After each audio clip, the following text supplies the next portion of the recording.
Welcome to lesson 31 class. So today we will estimate the peak runoff using the very last method called hydrograph. In our lesson 31, we discussed what is hydrograph, which is basically a graphical representation of stream flow of a river.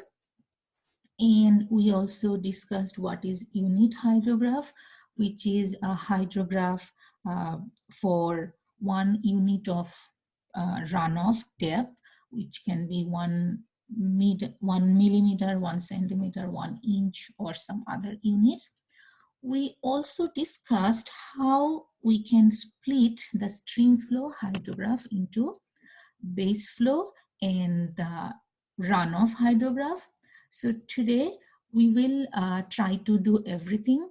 So my plan for today is we will solve a few class examples, class example 23, 24, and 25. Though there are 3 class examples, the data set is same. And for each one, we have to do like 1 or 2 columns of calculation. So I thought, why don't we do all of these 3 class examples in the same day? So let's start the very first one, class example 23. So for this class example, let's read the question. The hourly stream flow data for 4-hour storm for the Saluda River, Anderson, South Carolina, at a site having a drainage area of 3,000 kilometers are given in the table below here. So this is the table, and the 4-hour storm means the storm duration was 4 hours, but for any outlet of that Saluda River, if they collected the water for 26 hours, and they got this data set here. Okay, so this is the stream flow, which is the combination of base flow and the runoff. So the drainage area or the watershed area was 3,000 kilometers square. So for this question, we have to find a few things. The very first one is plot the stream flow hydrograph, which is very easy. We just have to plot this time and this stream flow, and which is already plotted here. And if I select the data set, you will see we actually plotted the time versus stream flow. Okay, so that is the stream flow hydrograph. Now the second one, separate the base flow. So if you can remember, we discussed base flow is the kind of constant flow for a river except the dry period. So we will have that flow for the river all through the year, kind of like that flow. So if we look at the stream flow hydrograph, you see for the first few readings, that is very low, and suddenly it got started to increasing, and after the 22 hours, it again start to decreasing. So we can get the idea from here, like the runoff actually started from this point, like after 2 hours, and then it gets increasing, and at hour 6, it got its maximum value, and after that it started to decrease, and after 22 hours, it's kind of again like at this very minimum value of the of the discharge here. So we can get the idea that this one, these two, and these two, they are kind of the base flow, like the original flow in the river, and all the other values, like they are due to the rainfall from that storm. Okay, so there are several methods to separate the base flow. We will use the simplest one, which is you will connect the starting point and the ending point of runoff by a straight line. So from this picture, we can get the idea that from this point, runoff just started, And you can see that 24 and 26, they're kind of same. So basically after 22 hours, runoff actually stopped. So what we will do, we will add this 4 point using a straight line, okay, here. So that is our base flow separation line. So what we will do for finding that base flow, we will try to find the coordinate of this red line. So for first two, those are kind of easy. The first one is 68, the next one is 60. Maybe the third one is again 10, 20, 60. And that's how we can actually get the coordinate of this line. And last two, those are kind of 35 and 35. So that's what we did here. These are the base flow coordinate, okay? And all the flow below this line, that is actually the base flow. Now the next question is plot direct runoff hydrograph. So as we know, stream flow is the combination of base flow and the runoff. So if we subtract the base flow from the stream flow, we can get actually the direct runoff. So that's what we will do. This one is stream flow minus the base flow. So 60 minus 68 minus 68, obviously 0. Yes, because at that point there was no runoff. And for each column, if we do that, we will have these values. Okay. And if we plot time versus direct runoff, that will be the direct runoff hydrograph DRH. And that is kind of we did here. Okay. So this is the direct runoff hydrograph. And you see it starts from 0 because there is no base flow. This is only for the runoff, and runoff started from this point. Okay. Now the next question, determine the peak runoff. So if you can remember in lesson 30, we discussed we can get the peak runoff at the same time we can route the runoff, like we can get runoff at any point. So from this one, the peak runoff is kind of here, which is pretty close to 1000 cms, which is a meter cube per second. Let's see what is the actual value. That is actually 991.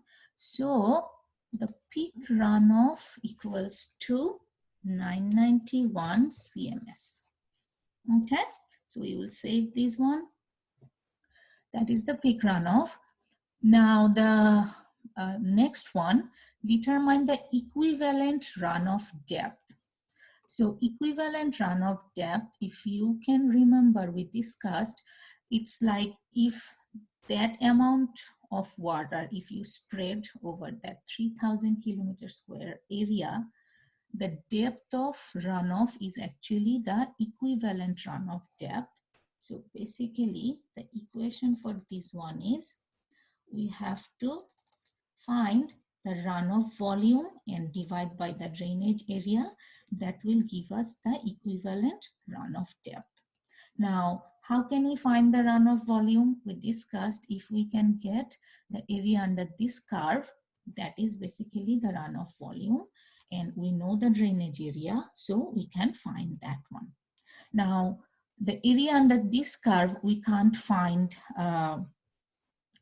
just by one step. So what we have to do, we have to split this whole area into small sub areas, and then we will find the volume of each one, and then if we add all of those, that will be the total area under this like under this curve. So for doing this one, what I did, I already splitted all the area into different sub area. So I'm just showing you that one.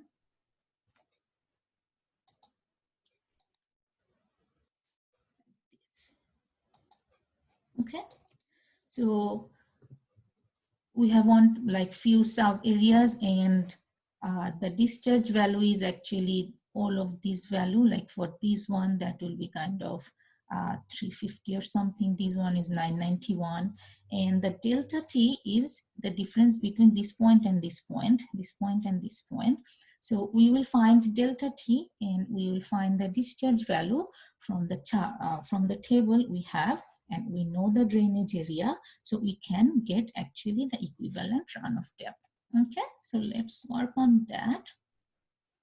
So our next one is the delta T. Since everything is in hours, we will calculate the delta T in hours, and then we will convert that. And since we need the summation of this one here, the discharge multiplied with delta T, so our next column should be delta T multiplied with that runoff, so CMS multiplied with hours. Okay, so the delta T is like in between each point, what is the difference in time. So we can see the delta T is 2. So what we did, we actually subtract this value from this value, so we got 2. And if we do the same for each row, we will get something like that. So in this problem, we have the same delta T, which is 2 hours, but depending on the data set, it can be like different delta T. Suppose we have a data for 2, 4, 9. So in between 9 and 4, the delta T is 4 hours. So that's how we have to calculate the delta T.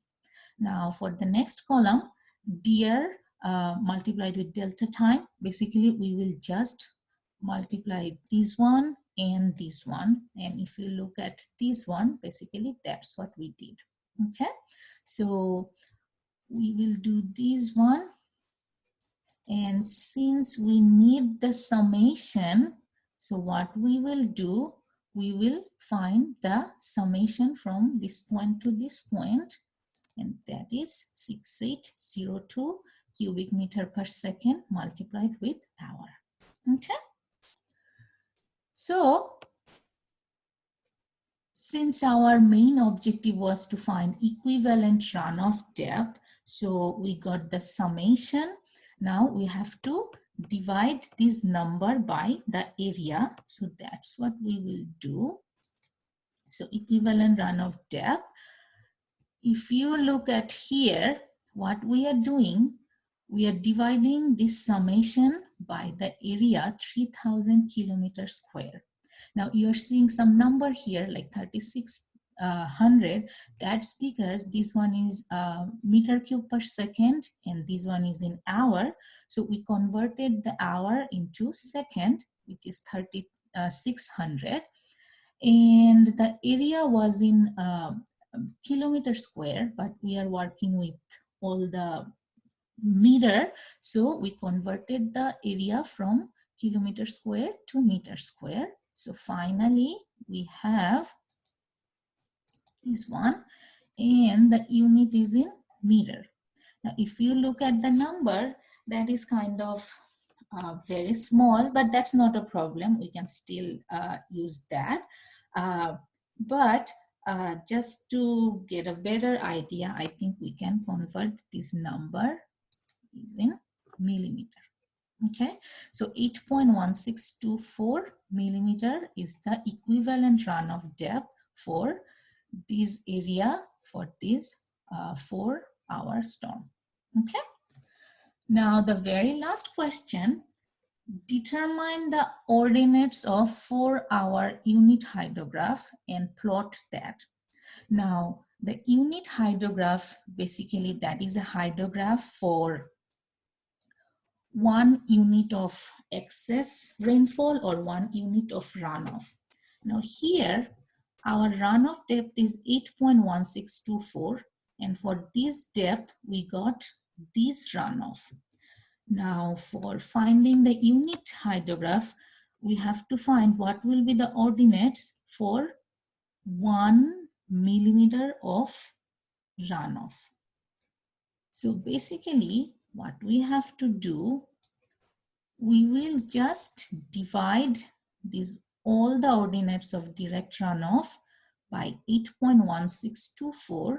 So that will give us the ordinates for unit hydrograph. Basically, what will be the ordinates of hydrograph for 1 millimeter of runoff depth?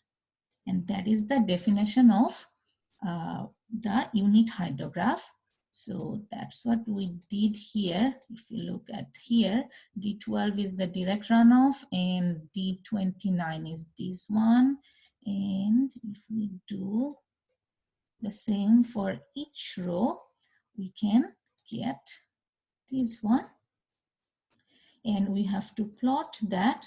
So if we plot, that is the unit hydrograph. You see the peak runoff from this unit hydrograph is 120, where the actual runoff that was 991. So basically for 8.1624 runoff, that was the peak runoff.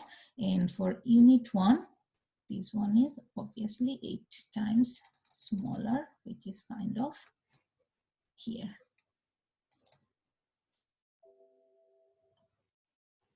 120, something like that.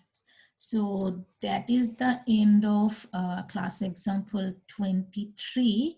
So next we will do the class example 24 and class example 25.